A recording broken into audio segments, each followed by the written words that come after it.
Avengers doomsday आ रही है और सबके माइंड में एक ही सवाल है कि डॉक्टर डूम आ रहा है बड़ा प्लान लेके। कौन ऐसे कैरेक्टर हैं जो डूम को टक्कर दे सकते हैं, उसको मुश्किल में डाल सकते हैं या उसे कंप्लीटली डोमिनेट कर सकते हैं? तो चले जानते हैं इन सवालों के जवाब। तो सबसे पहले इस मूवी में एक ऐसा प्लेयर है जो कंप्लीटली आराम से डॉक्टर डूम को डोमिनेट कर सकता है, हरा सकता है। वो है फ्रैंकलिन रिचर्ड, रीड रिचर्ड का बेटा, जिसे फैंटास्टिक फोर फर्स्ट स्टेप में आपने अभी बच्चा देखा है।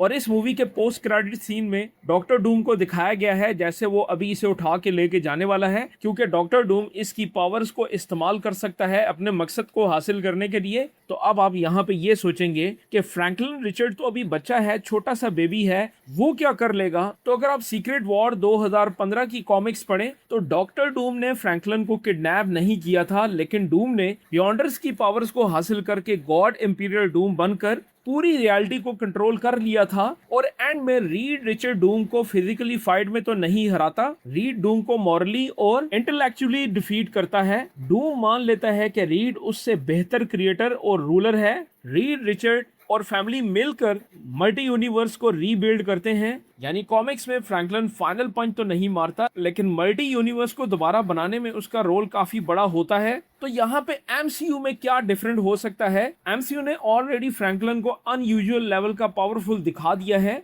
अगर वो बचपन में ही सू को यानी अपनी मदर को रिवाइव कर सकता है, उसे वापस हील कर सकता है, तो इसका मतलब ये है कि उसकी पावर कॉमिक वर्जन फ्रैंकलिन के बचपन से भी ज्यादा एक्टिव हो सकती है। इसलिए मुझे लगता है कि एमसीयू में 3 पॉसिबिलिटी सबसे स्ट्रॉन्ग हैं। तो सिनेरियो 1 ये हो सकता है रीड रिचर्ड ही फाइनल हीरो हो। सबसे ज्यादा कॉमिक एक्यूरेट ये है। अगर कॉमिक के हिसाब से मेकर जाते हैं तो डूम फ्रैंकलिन की पावर को यूज करता है। रीड समझता है कि डूम की वीकनेस क्या है। फाइनल डिफीट रीड के थ्रू होती है। फ्रैंकलिन एंड में मल्टी यूनिवर्स को रिस्टोर करता है। तो ये एक पॉसिबिलिटी हो सकती है। तो सेकंड सिनेरियो, फ्रैंकलिन डूम की हार का मेन रीजन बन सकता है। डूम फ्रैंकलिन को पावर सोर्स की तरह यूज करता है। फ्रैंकलिन का इमोशनल कनेक्शन फैमिली के साथ डूम का कंट्रोल तोड़ सकता है। डूम की रियलिटी कोलैप्स हो जाती है और उसके सारे प्लान बर्बाद हो सकते हैं, क्योंकि फ्रैंकलिन बहुत ज्यादा पावरफुल है, वो ये कर सकता है। तो उसके बाद थर्ड सिनेरियो आता है वांडा का रिटर्न। स्कारलेट विच अभी भी एमसीयू का सबसे डेंजरस रियलिटी वॉर्पर है। अगर मार्वल वांडा को वापस लाती है और दिखाया जाता है कि डूम रियलिटी को रीशेप करता है, तो यहाँ पे वांडा रियलिटी को रीराइट कर सकती है और फाइनल बैटल में वांडा गेम चेंजर बन सकती है, क्योंकि वांडा की मैजिक पावर्स बहुत ज्यादा हैं और अभी तो पहले से भी ज्यादा इनहैंस हो चुकी हैं अगर वो वापस आती है तो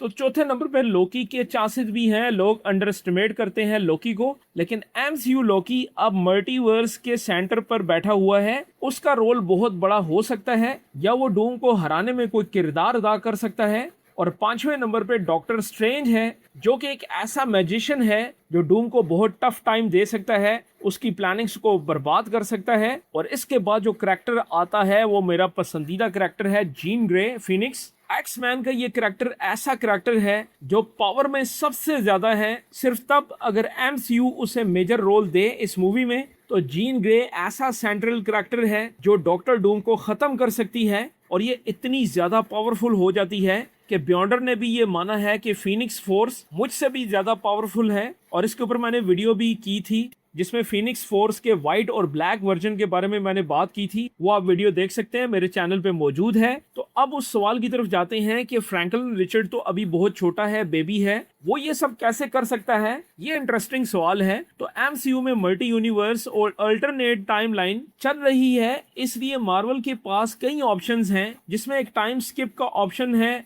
ऑल्टरनेट यूनिवर्स का ओल्डर फ्रैंकलिन भी यहाँ पे आ सकता है। डूम के एक्सपेरिमेंट से एक्सेलरेटेड ग्रोथ भी हो सकती है, यानी तेज ग्रोथ भी हो सकती है, या फिर वो फिजिकली बच्चा ही रहे लेकिन पावर्स फुली अवेकन हो जाएं। तो यहाँ पे मुझे ऐसा लगता है कि फ्रैंकलिन को बड़ा करना जरूरी नहीं है। अगर वो ऑलरेडी रियलिटी को इफेक्ट कर सकता है और डेड पर्सन को रिवाइव कर सकता है, तो उसकी पावर लेवल एज से ज्यादा इंपॉर्टेंट है। इसलिए फ्रैंकलिन रिचर्ड डूम को काफी ज्यादा प्रॉब्लम में डाल सकता है अपनी बचपन में ही, क्योंकि डूम अगर फ्रैंकलिन को उसकी माँ से जुदा करके लेके जाता है तो वो बच्चा इमोशनली अपनी माँ को मिस करेगा और इसके रिएक्शन में वो जरूर कुछ ऐसा करेगा जो डूम को प्रॉब्लम में डाल देगा। और सीक्रेट वॉर का इमोशनल सेंटर रीड रिचर्ड और उसका बेटा फ्रैंकलिन ही हो सकता है। और अगर पावर के लिहाज से देखा जाए तो सेंट्री भी आ रहा है जो इन सबसे ज्यादा पावरफुल है ताकत के लिहाज से, लेकिन वो मेंटली अनस्टेबल हो जाता है, तो इसलिए डूम को वो ज्यादा इफेक्ट नहीं कर पाएगा। और एक और सरप्राइज एंट्री हो सकती है गोस्ट राइडर की, जिसके बहुत ज्यादा रूमर्स आजकल चल रहे हैं कि ये करैक्टर आ सकता है, चाहे वो फिर एवेंजर्स सीक्रेट वॉर के अंदर ही ये अपेयर हो। तो ये एक बहुत बड़ा धमाका हो जाएगा। और गोस्ट राइडर क्या कर सकता है डूम के अगेंस्ट, इसके ऊपर मैं अलग से एक वीडियो करूंगा।